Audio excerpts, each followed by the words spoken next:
government functions and scope. Now, one of the most important function of the government is to prepare the budget. Let's take a general example from our daily life. Sometimes your mother may ask you to bring something from the market. She tells you go and get some sugar, wheat, rice, etc. Suppose your mother asks you to bring sugar. She asks you to bring wheat and say rice. When she tells you go to the market and bring all these three things, you have to have an idea about the rates of these things. Until and unless you don't have an idea about the rates of these things, you cannot go to the market because you do not know how much money to carry with yourself. So before going to the market, we all must have an idea of the expenditure that we are going to incur so that we can have sufficient amount of money taken with us. Now, similarly, suppose say sugar is 40 rupees per kg,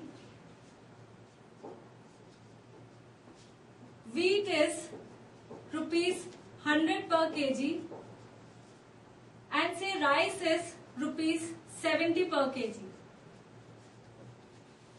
Now, obviously when we go to the market, first we will have to have an idea of the rates. Only then we can tell our mother that please give me 300 rupees because I will need 300 rupees to get all these things. Or give me at least 250 rupees because I need 210 rupees. So you have to have an idea of an estimate of the expenditure that you are going to incur, so that accordingly you can take money from your mother. Similarly, as for a country, government runs a country. Government has to incur various kind of expenditures and various kind of receipts are taken by the government. So, budget is basically an estimate of the expected receipts and expenditure during a coming year. Now, whenever there is the last day of the February of the month, now what do? We all sit on the TV, we wait for the budget to come. What is budget? We wait for the budget, eagerly everybody is sitting on the TV, there is budget all around. Budget is an estimate of the expenditures and receipts of the government of the coming financial year. Budget gives us an idea what policy will the government adopt, what will be the tax rates in the coming year, how will we have to pay tax in the coming year. Not only this, a budget also gives us an idea of the past performance of the government. So, from here we come to budget. Government budget is a statement of estimates of receipts and expenditure of the government of the financial year.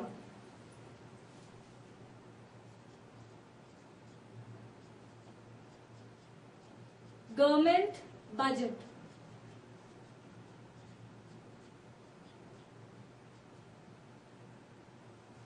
It is basically a statement. It is a form of statement given by the government every year. So, it is a statement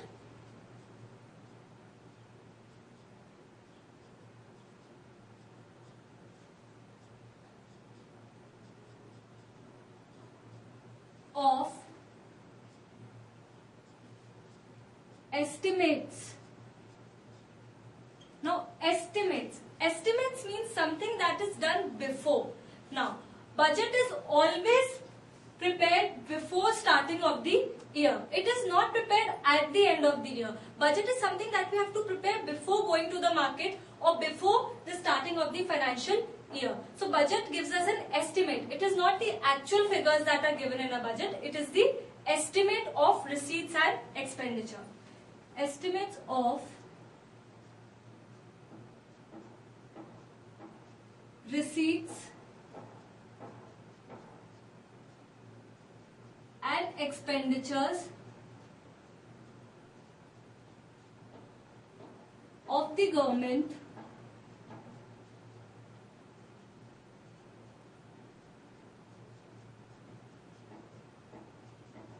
during a financial year.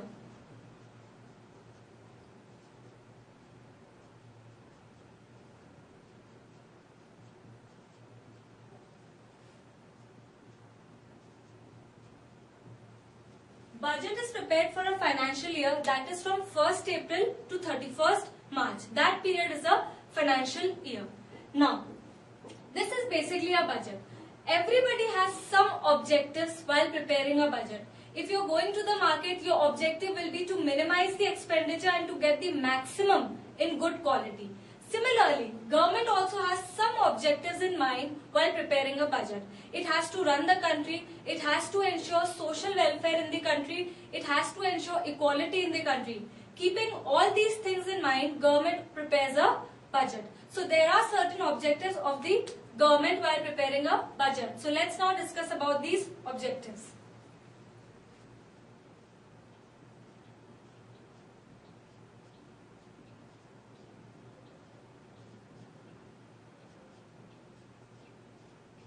Objectives of a budget. The first objective of a budget is redistribution of wealth. Now, what happens in a country? There are some people, there is a section of society who's very rich. Then there is other section who's below the poverty line. Then there is one section which is a middle class section. There are various categories in a country. Everybody does not have the same amount of income.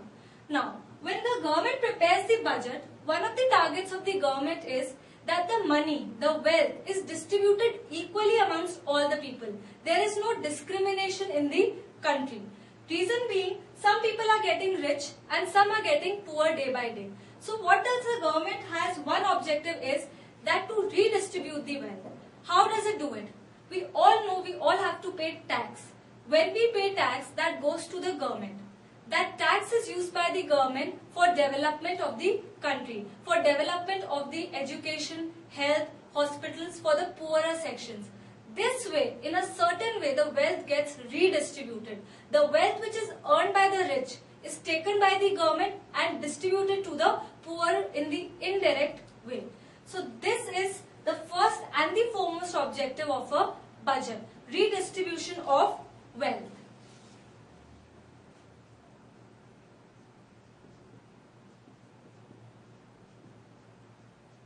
Redistribution of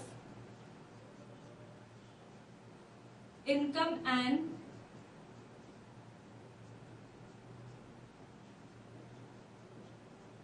wealth.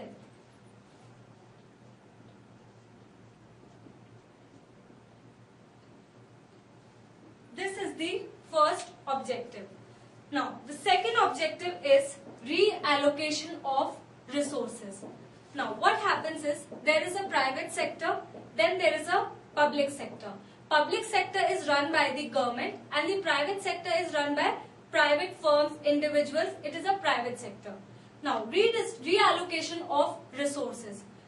What happens is that if all the industries go in the hands of private sector, they will have a monopoly. Secondly, the private sector does not run with a motive of social welfare. It runs with a motive of profit making. They never think about the society. They always concentrate on making their profit. So what does government do is, government imposes some restrictions on the private sector so that all the resources are not concentrated in the hands of the private sector. For example, it imposes heavy taxes on goods like cigarettes, liquor, so that they are not promoted because they are harmful to the society. In this way, the government reallocates the resources from the private sector to itself. So this is the second objective of the government while preparing the budget, reallocation of resources.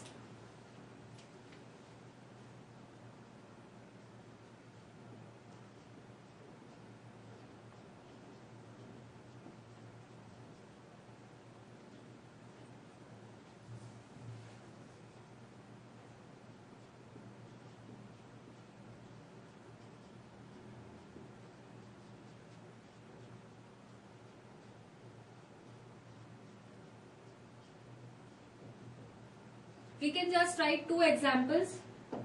One is that it imposes heavy taxation on cigarettes and liquor, and secondly, it provides subsidies on production of khadi industries.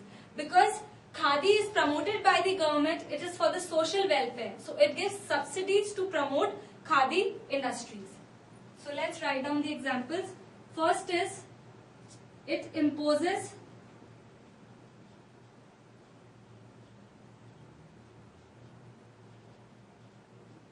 heavy tax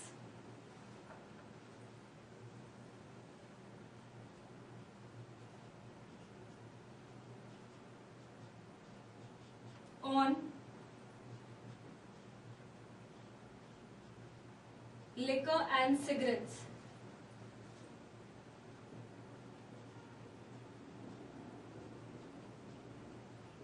And second example is that it gives subsidy to khadi industries.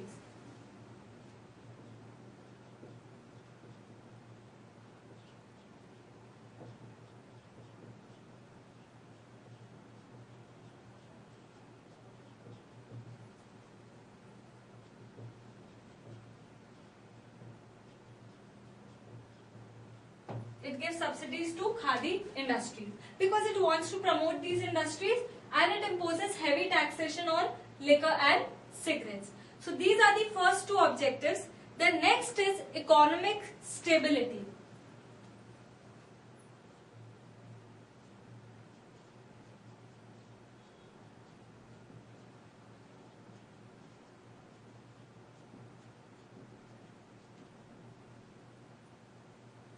Now the government always wants to bring out stability in the country. Now we know that the private sector work according to the demand forces, that is the demand and supply. If they decide the price according to demand and supply, they do not have social welfare motive in their mind. The prices of the goods of the private sector is decided by the market forces, that is the demand and supply. Now what happens in an economy when private sector dominates the public sector? There tends to be instability in an economy. You must have heard about recession, depression, boom.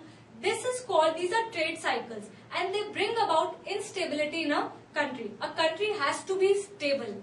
So the government, one of the objectives of the government is again to bring about stability in the economy.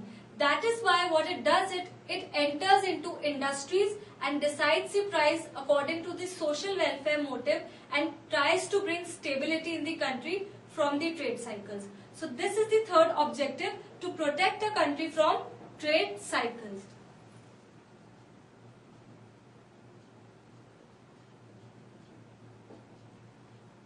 It protects the country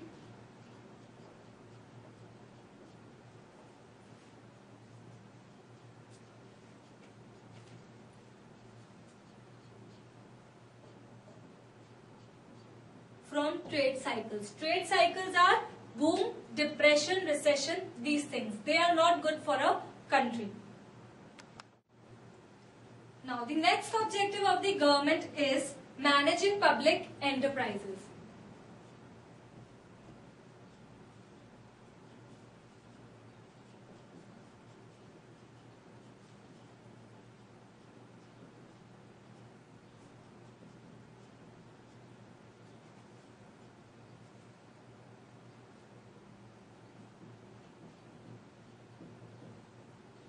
Now, the government budget also shows interest of the government in developing public enterprises. So, while preparing the budget, government also has one more objective, that is to develop more and more public sector enterprises so that more and more social welfare is promoted in the country. So, these are the objectives of the government while preparing the budget. A budget is a statement of estimates of receipts and expenditure of the government during a financial year. The objectives are redistribution of income and wealth, reallocation of resources, economic stability, and managing public enterprises. So these were the objectives.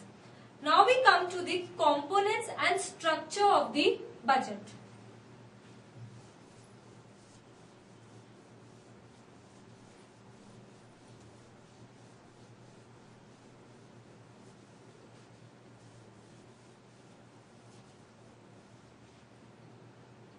Now, components and structure of the budget.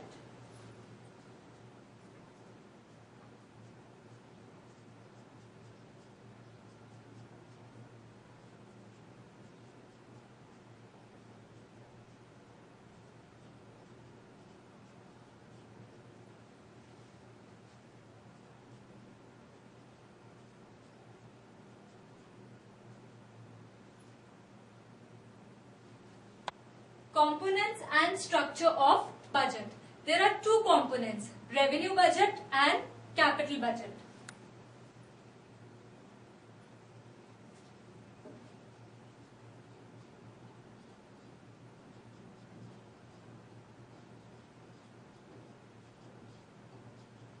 Revenue budget and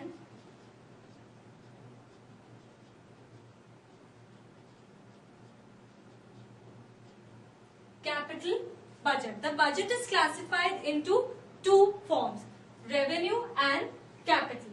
Now, revenue budget also has two components. One is revenue receipts and one is revenue expenditure. Similarly, capital budget also has two components, capital receipts and capital expenditure. So, revenue budget has revenue receipts and revenue expenditure.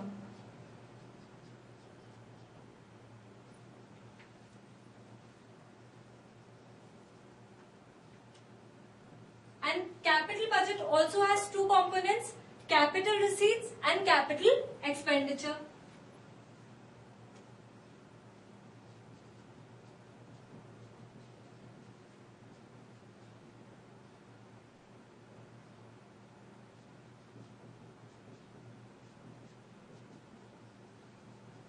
Capital expenditure.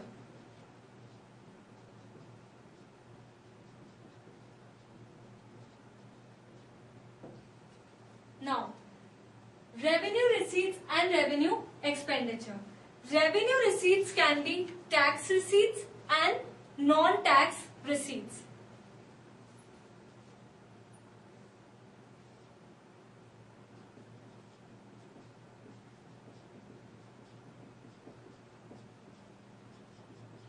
And non-tax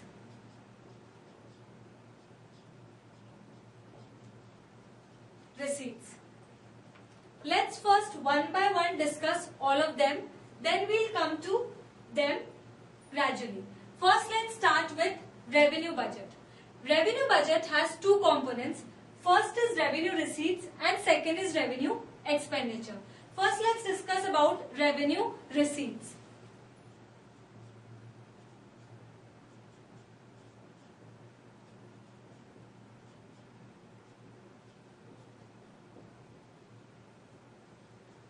Revenue receipts.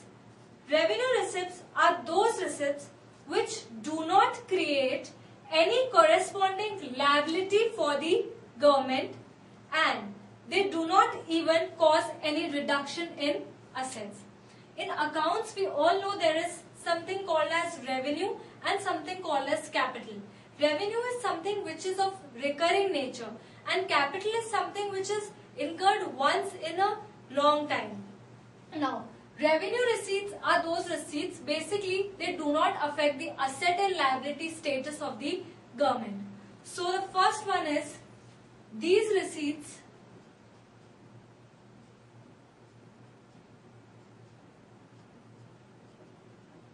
do not create any liability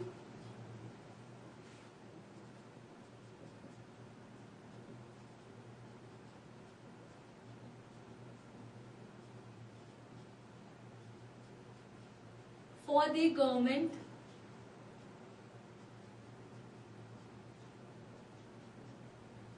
and these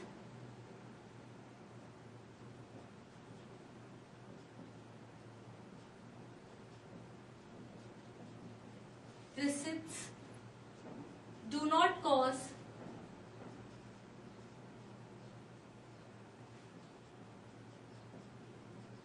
any reduction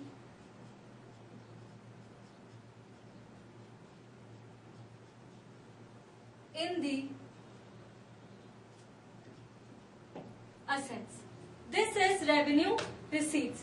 Revenue receipts are those receipts that do not create any liability for the government and they do not even cause any reduction in the asset.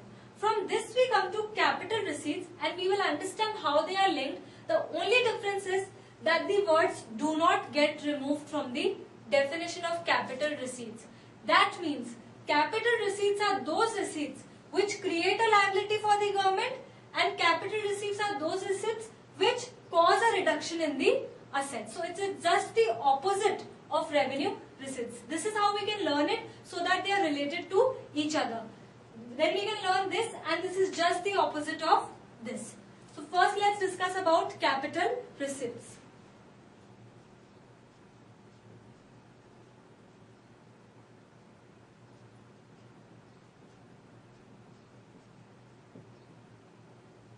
These receipts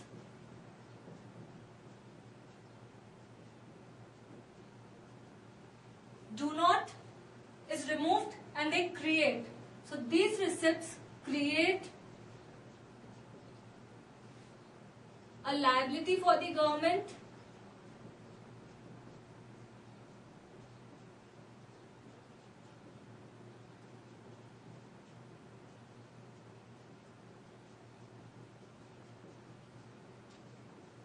or they cause a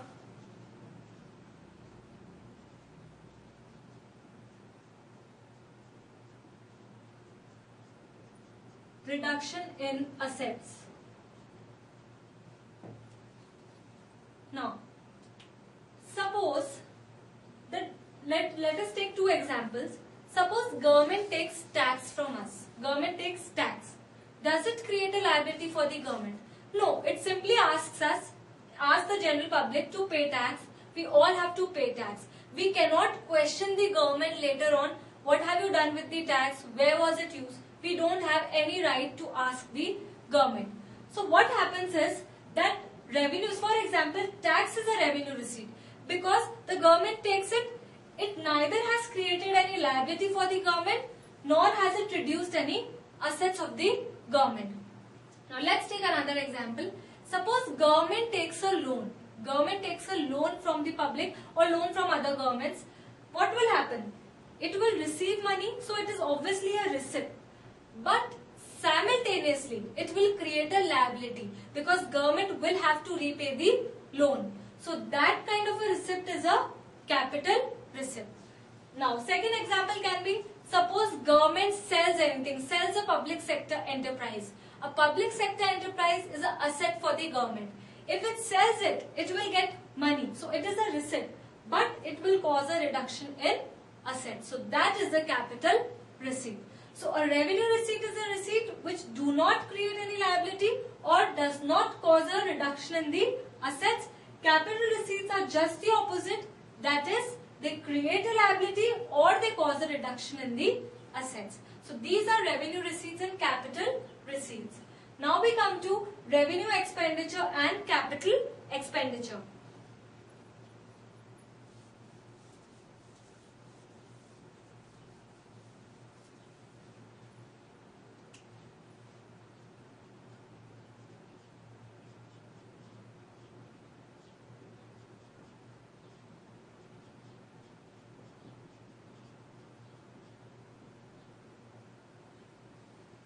Revenue expenditure are those expenditure which, now this is an expenditure, so it does not create an asset nor does it reduce any liability.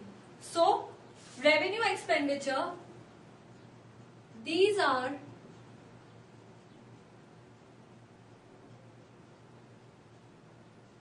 those expenditure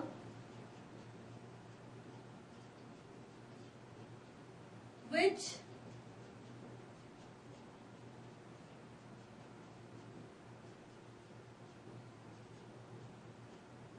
do not create an asset or do not reduce liability of the government.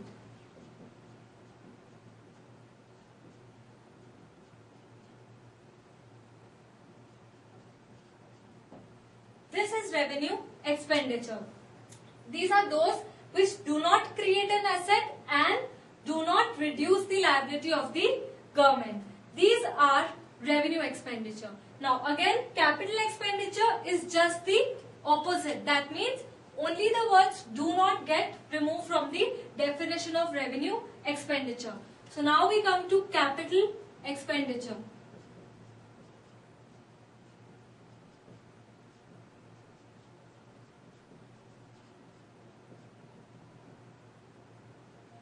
These expenditures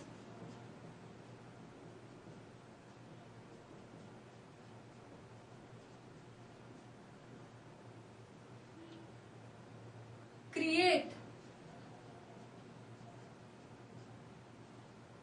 an asset for the government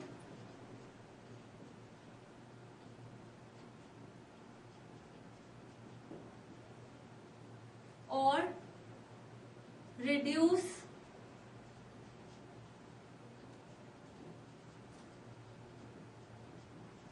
liability of government. This is capital expenditure, just the opposite of revenue expenditure.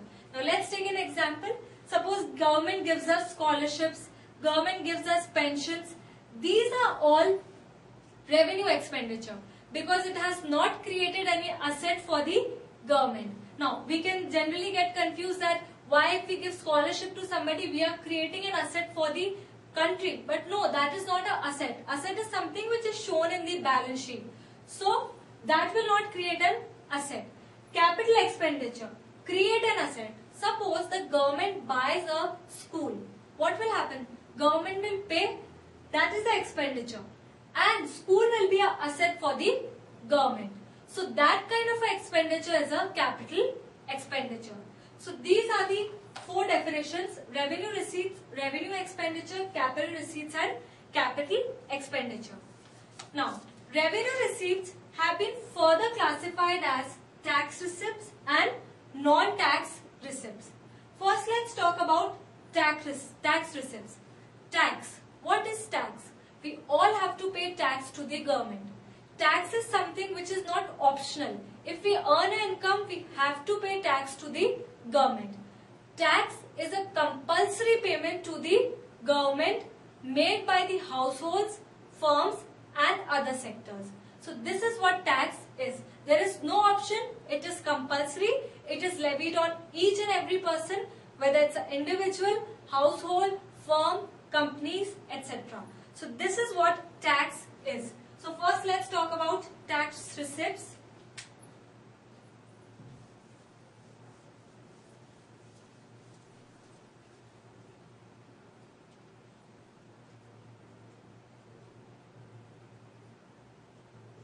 Tax is a compulsory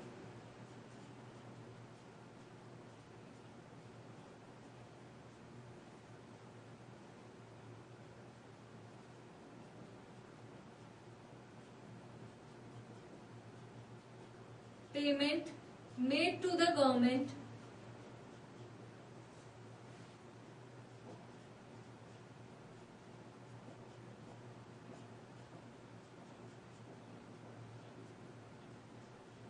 by households, firms and other entities.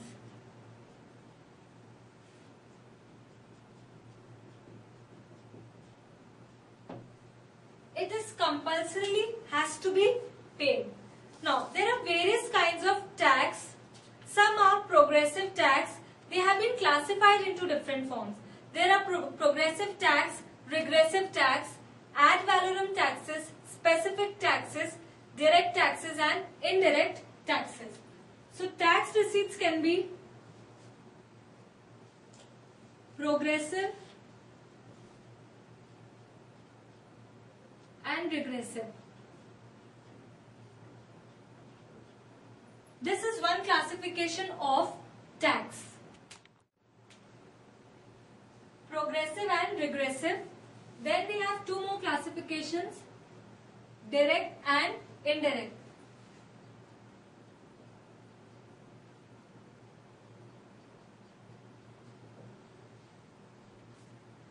Then there is one more classification, that is ad valorem taxes and specified taxes. So ad valorem taxes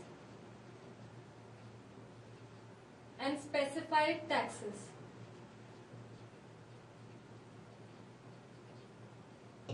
These are different classifications of tax systems. First, let's talk about progressive and regressive. To progress, we know progress to move above. Now, what happens is progressive tax is those tax in which the rate of tax increases with the increase in income. This means that as a person will start earning more and more, he will have to pay more and more tax, which is fair. Because regressive tax are those taxes in which as and when the income increases, the tax decreases, which is unfair. Because the poor section have to pay more tax, and as you earn higher income, you have to pay less tax. During independence, regressive taxation was followed in our country. But now we have a progressive taxation system in which a slab rate is followed. That higher income people have to pay higher tax. So first is progressive.